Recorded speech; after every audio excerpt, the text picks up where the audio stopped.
Okay, so we're trying the brand new 2018 Harley Davidson Fat Boy rather now, and this is also part of the Softail range. This particular machine's only done 33 miles, so very new, and it is the bigger engine, the 114, and even in second gear at tick over, I can feel it wants to go a little bit more than the 107. So it'll be interesting to see when we get out on the main highway here how it accelerates. There's not much room between that running board and the foot shifter for the gear,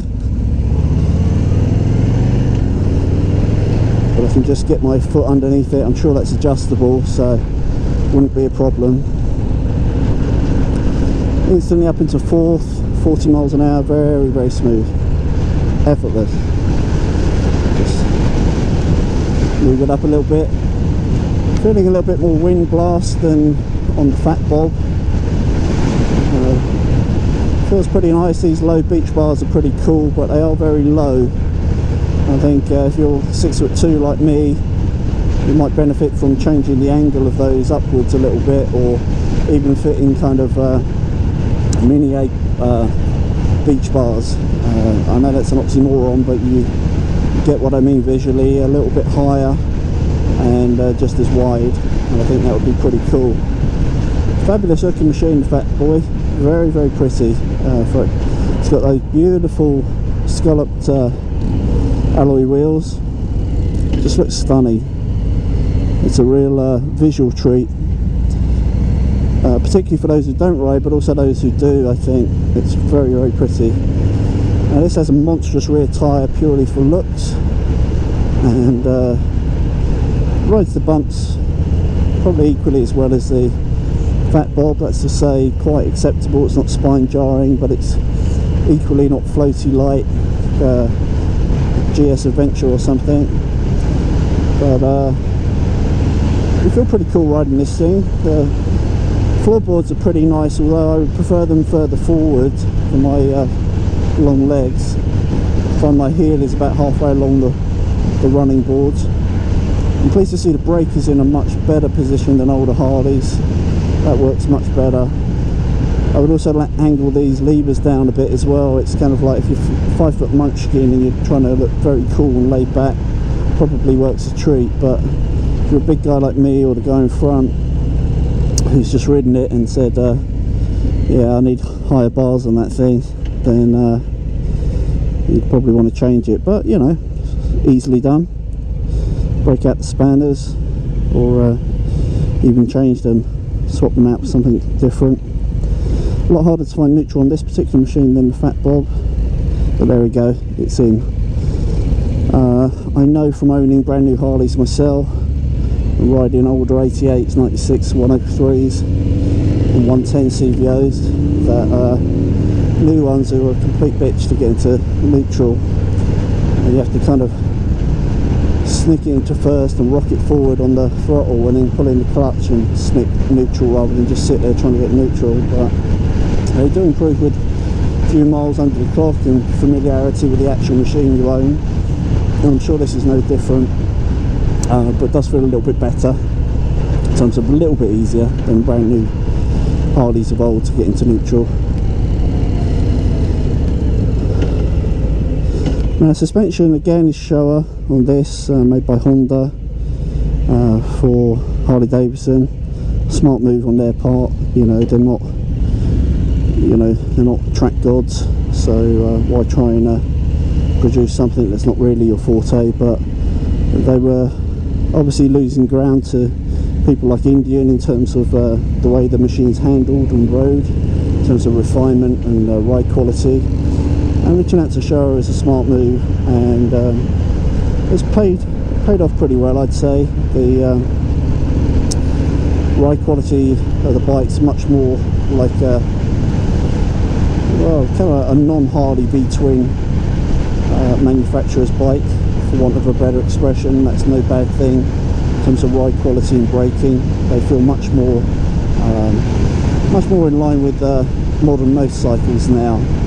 I'm not suggesting they're you know, Ducati Panigale V4 or anything like, but in terms of fit for purpose, this is really perfectly more than perfunctory now. They actually have a bit of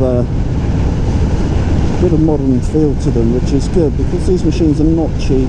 You know, this Fat Boy rather is around the 20 grand mark, and maybe a couple grand more even for the 114 that I'm riding.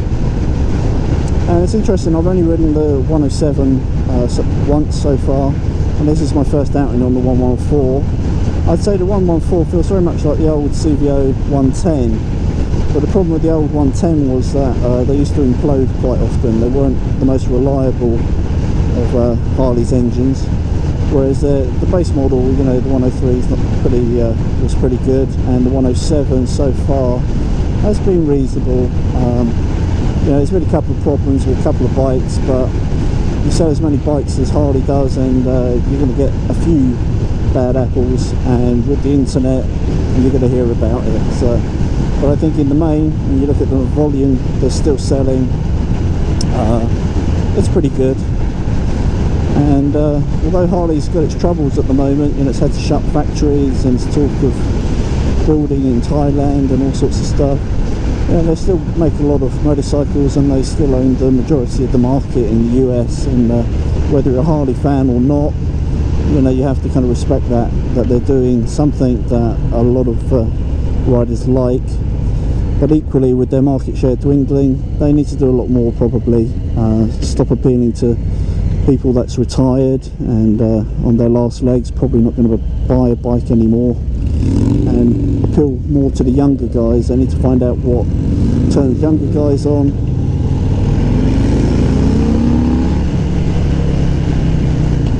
And just like you know, just like millennials now, or Gen X, you know, particularly Gen X won't even apply for a job unless they can do it on their phone, right?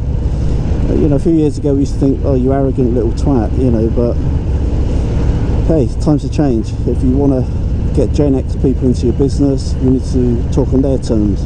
Let them wear what clothes they like to work, you know, let them apply for the job on the phone, that kind of stuff. And I think Harley needs to take a slice of humble pie, stop being arrogant and thinking they know what the young people's want, and actually go out and ask them, in the same way that Honda did in the 60s and decimated the British bike industry as a result. When they went and spoke to people and they said, yeah, we want a cheap, reliable bike that you know, doesn't leak oil like a Brit bike, and that just kind of did for the British bike industry for a few years, till new investors with new ideas came in.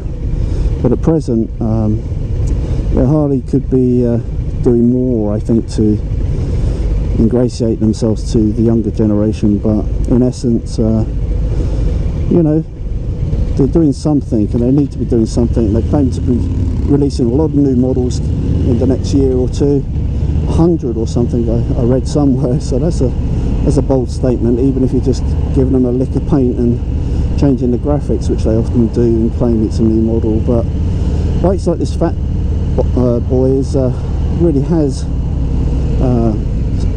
had significant changes, and the old one, around modest spends like that, you'd be scraping out the floorboards, no problem with the suspension. With the old one, you'd be worried if a car pulled out ahead, you'd have no chance of stopping in time. Again, no problem with these brakes. In terms of looks, well, you know, I think they hadn't produced a better looking Fat Boy since the original, which was, I think, 96 off the top of my head, with the silver with the slight head insert in yellow. I think it's kind of a beautiful bike. But yeah, this one's a looker. And again, nice job, Harley. If you like the look of the Fat Boy, buy with confidence. The 107 and the 114 are great. Yeah, I was surprised that didn't really feel much more powerful than the 107. It kind of did at very low speed. Before I got out of the car park, I thought, wow, this could be a monster. But when you open it up,